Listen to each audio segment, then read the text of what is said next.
The first chill of November crept through the narrow windows of the old apartment like a warning. It was the kind of cold that didn't just sting the skin, it sank into the bones, slow and deliberate. Julia Martin, a data analyst working remotely for a tech firm in Chicago, noticed the temperature dip before her thermostat did.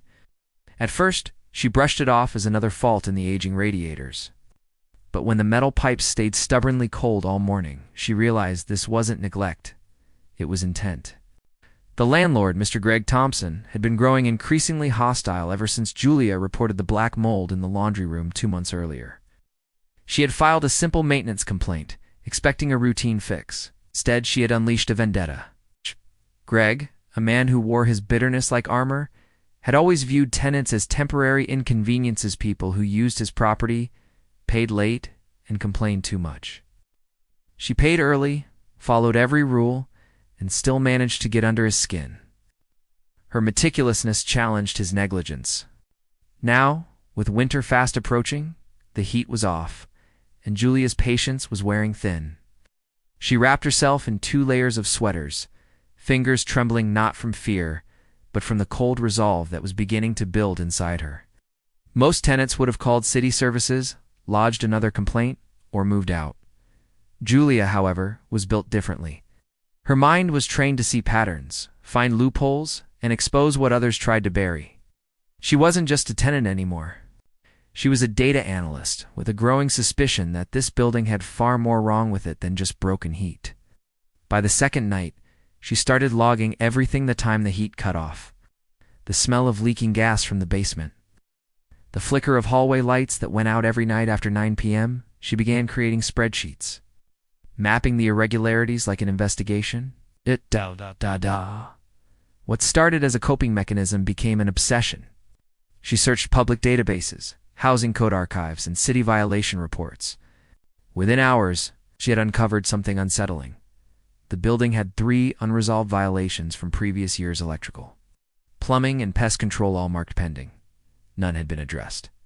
Julia realized she wasn't just living in a poorly managed property. She was living inside a building-sized legal liability. That realization sparked something dangerous in her, a sense of quiet empowerment. She contacted the local housing authority anonymously, attaching detailed timestamps, photos, and documents she'd compiled over 2 weeks. She knew how systems worked. They needed data to move. She gave them more than data. She gave them a case file that no inspector could ignore. By the 3rd week, the first inspection notice appeared on the building's main door, flapping like a flag of rebellion in the wind. Greg's reaction was immediate and ugly. He stormed through the hallways, slamming doors, shouting at tenants, accusing everyone of betrayal. The other tenants, too afraid to speak, kept their heads down. But Julia was just getting started. She had already learned how to file for rent escrow, a legal process allowing tenants to withhold rent payments and deposit them with the court until the landlord corrected violations.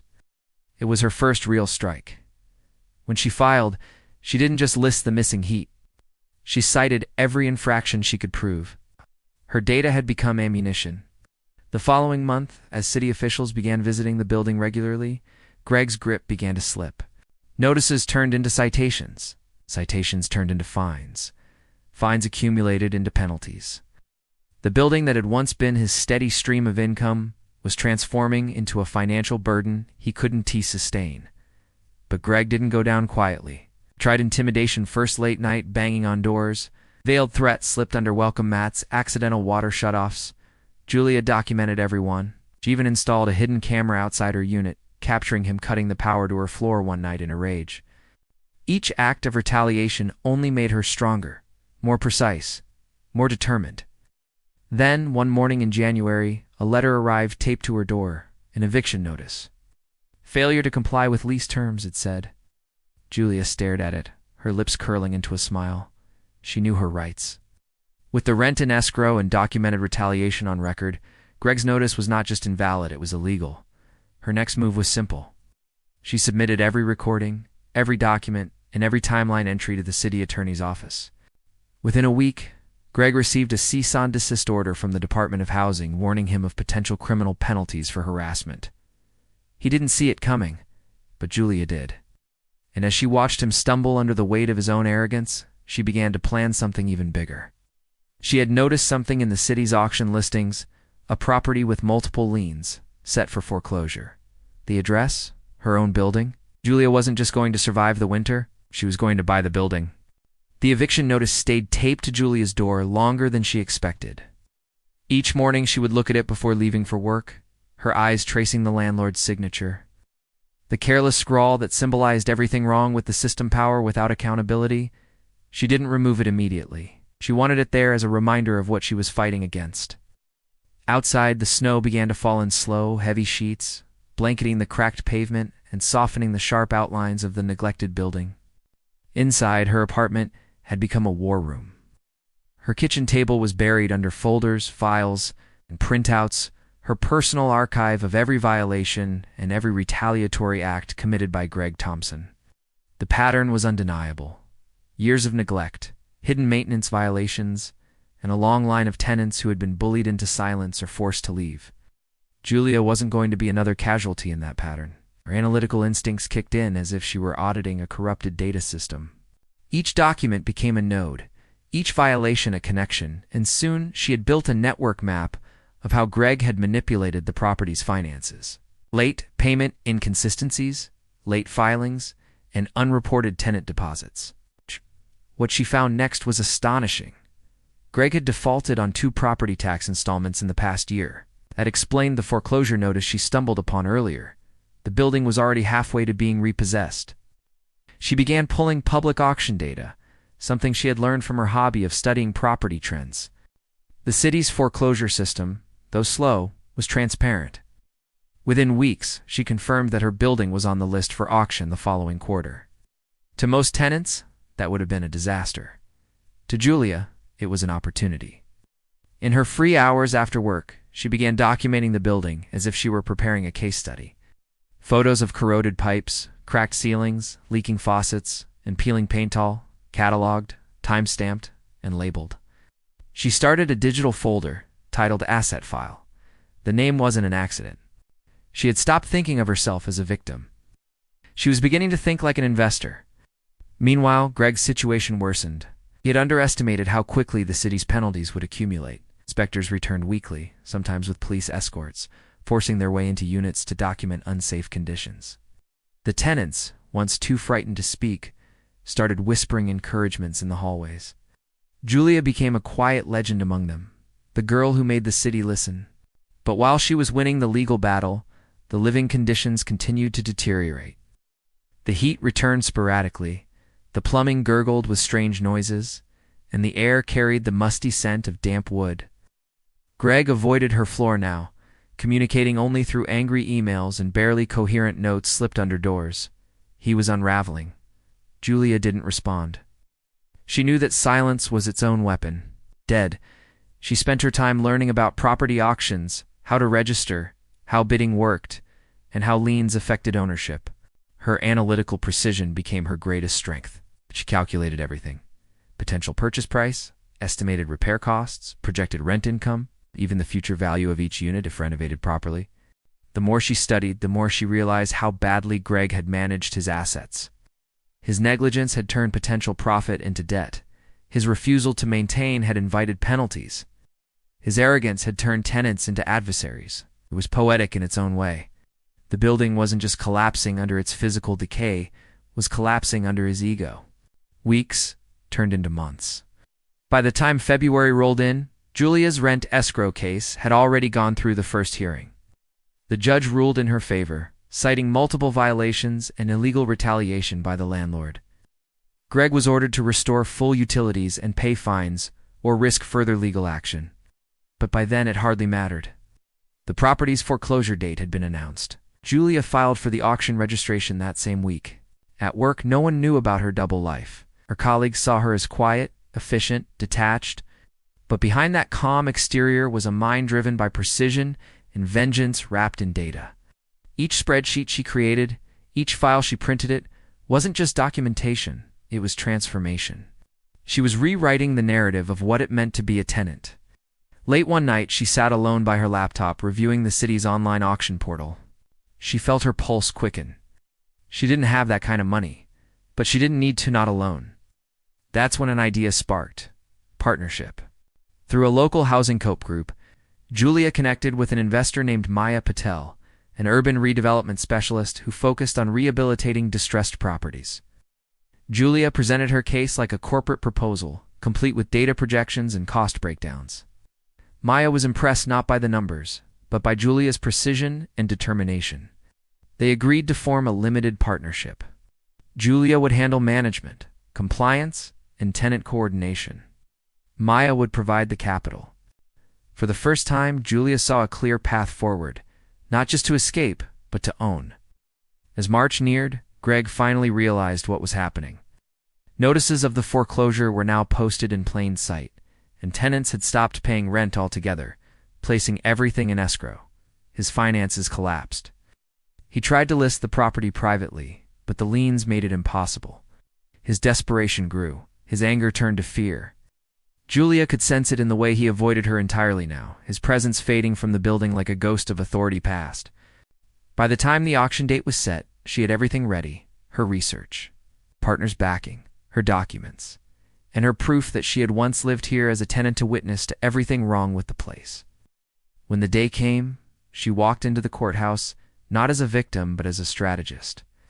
The bidding was swift and tense. Few developers raised their hands briefly, but the moment the price crossed $300,000, interest began to fade.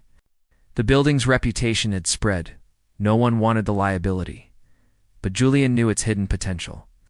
When the final call came, her bid stood uncontested. The gavel hit. The auctioneer's voice echoed in the chamber: sold to bidder number 117. Julia had done it. She had just bought the building her landlord tried to evict her from. Outside, the cold air felt different now. Not harsh, not punishing, just clean, sharp, and full of possibility. She looked up at the gray sky, exhaling a long breath that carried months of tension away. The war was over, but the rebuilding of the property, of her tenant's faith, of her new identity, was only beginning. The courthouse parking lot was half empty when Julia stepped outside, clutching the auction certificate like a silent victory banner. The wind was sharp, biting at her cheeks, but for the first time that winter, she didn't feel the cold. The paper in her hand was more than proof of ownership. It was proof of transformation. Months ago, she was just a tenant freezing in her own apartment, powerless under a landlord's thumb. Now, she was the landlord. The realization didn't come with triumphal music or cinematic relief. It came quietly, with the weight of responsibility pressing against her chest. Owning a building was no small feat, especially one as broken as this. But Julia wasn't naive. She knew what she was inheriting: a decaying property, unpaid taxes, and a community of tenants who had learned not to trust anyone in authority. When she returned to the building that evening, she found Greg standing outside, staring at the front door as though it no longer recognized him. His expression was unreadable, somewhere between disbelief and fury. Julia didn't speak to him. She didn't need to. The notice had already been served. The building was no longer his. He walked away without a word, his shoulders slumped, his figure swallowed by the drifting snow. Inside, the hallways were dimly lit, the air heavy with the smell of old plaster and cold iron. Julia walked, past the same cracked walls that had witnessed her suffering, the same stairs that had creaked beneath her hurried steps when the heat first went out. But this time, she felt something different. Control. In her apartment, she laid the certificate on the kitchen table next to her laptop. The document's official seal caught the faint light from her desk lamp. For a long time, she simply stared at it, letting the magnitude of it all sink in. Julia Martin, the tenant, who had once been ignored and retaliated against, was now the legal owner of the entire building. But ownership was only the beginning. What came next was management, renovation, and redemption. Over the following days, Julia began her assessment. She inspected every corner of the property, taking notes like a field researcher. The roof leaked in 3 places. The basement wiring was a tangle of violations. 2 tenants had broken windows, sealed with cardboard. The heating system, the very weapon Greg had used against her, was an ancient boiler running on borrowed time. Each problem went into her spreadsheet under separate categories: safety, repair, legal, and long-term value. She wasn't just fixing a building. She was rebuilding an ecosystem of neglected lives. She started with communication. A neatly printed letter appeared under every tenant's door that week, bearing her name not as tenant or neighbor, but as owner. The letter was short, factual, and calm. It assured everyone that maintenance would begin soon, that rent would be temporarily reduced during repairs, and that anyone with outstanding issues could contact her directly. For a moment, silence followed. Tenants had been trained by Greg to expect broken promises. But when the first contractors arrived, drill licensed professionals with marked vans and toolkits, the atmosphere shifted. Hope crept through the halls like warmth returning to frozen pipes. Julia spent her evenings balancing her analyst work with repair management. Every invoice, every receipt, every code compliance form went into a shared drive. She treated the building like a living data set, something that could be cleaned, repaired, optimized. Her partner Maya visited frequently to oversee progress. Together, they reviewed renovation plans and discussed financing for long-term upgrades. New heating, solar panels, security systems.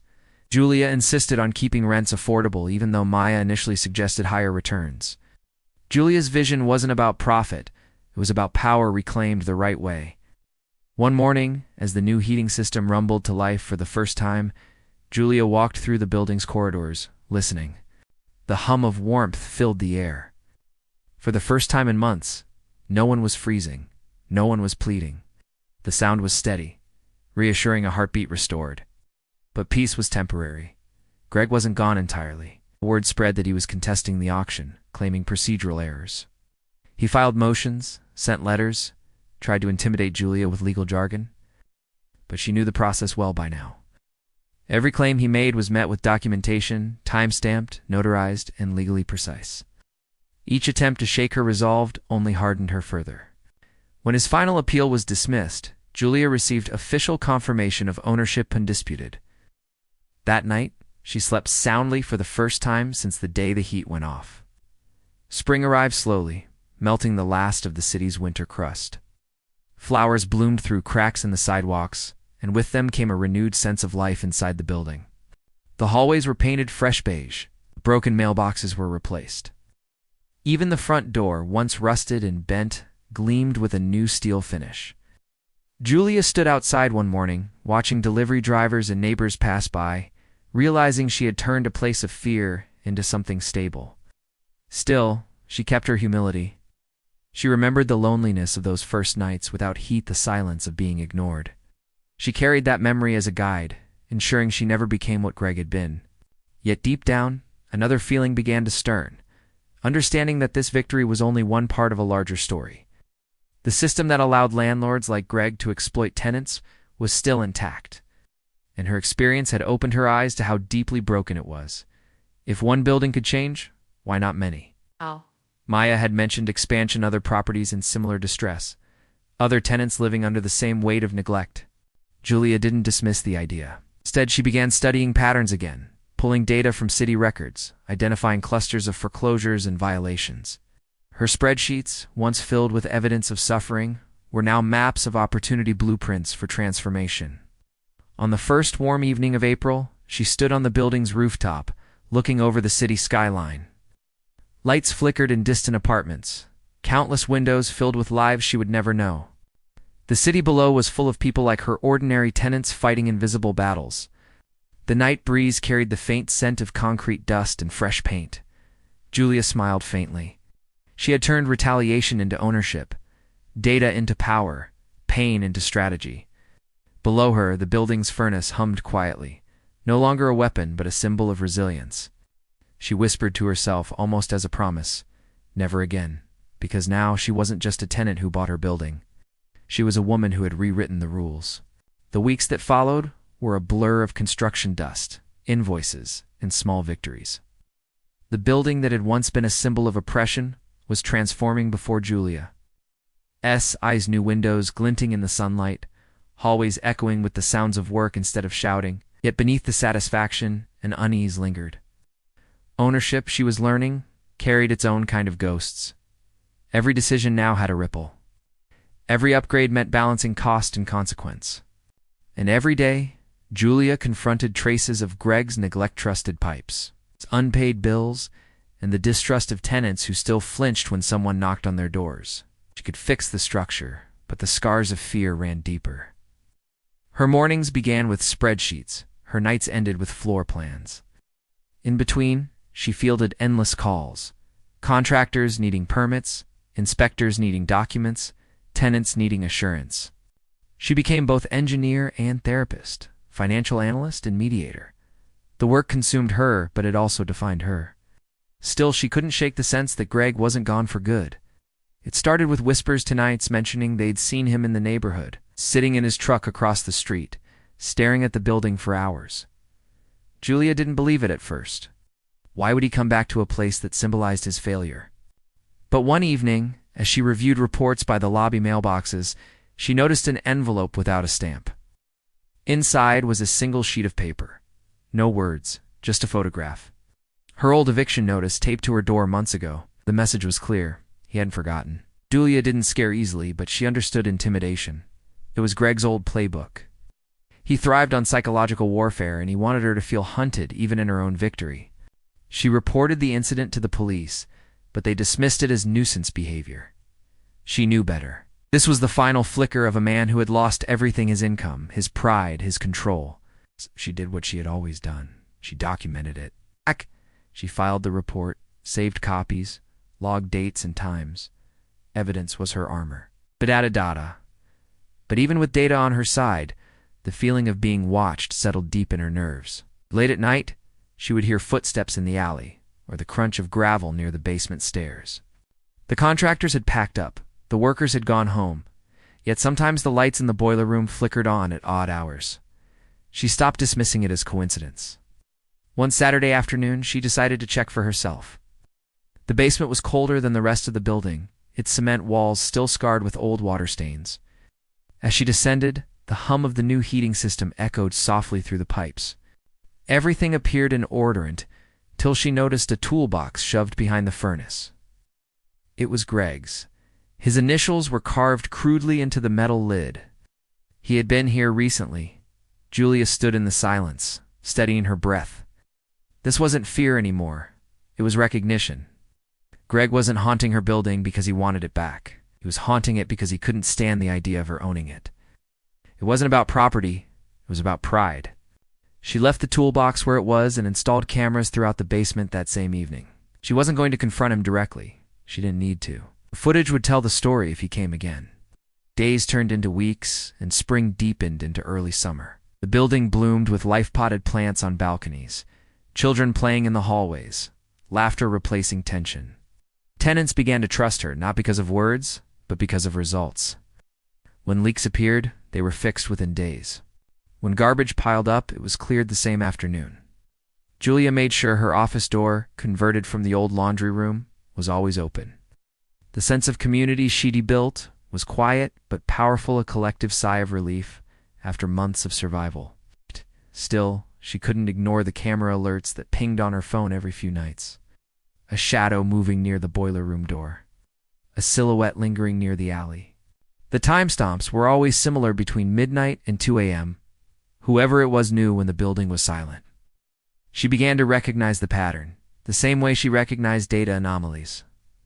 The intrusions weren't random. They were deliberate, testing her boundaries, watching her confidence.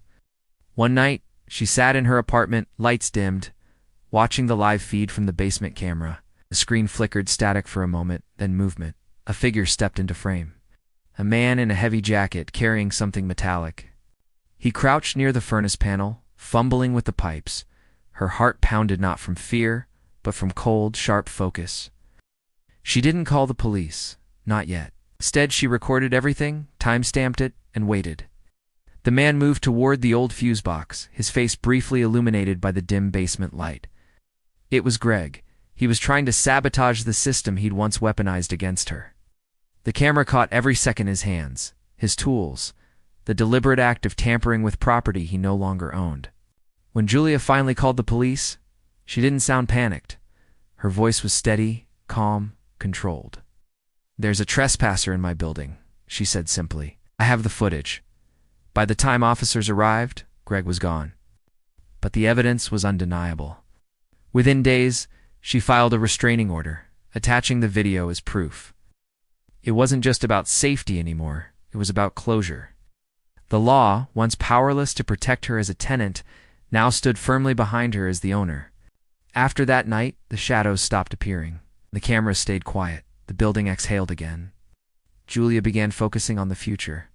She created a small tenant advisory committee, giving residents a voice in decision-making, something unheard of in buildings like this. She wanted transparency, collaboration, trust. Together, they planned improvements. A shared courtyard, community Wi-Fi, even a rooftop garden.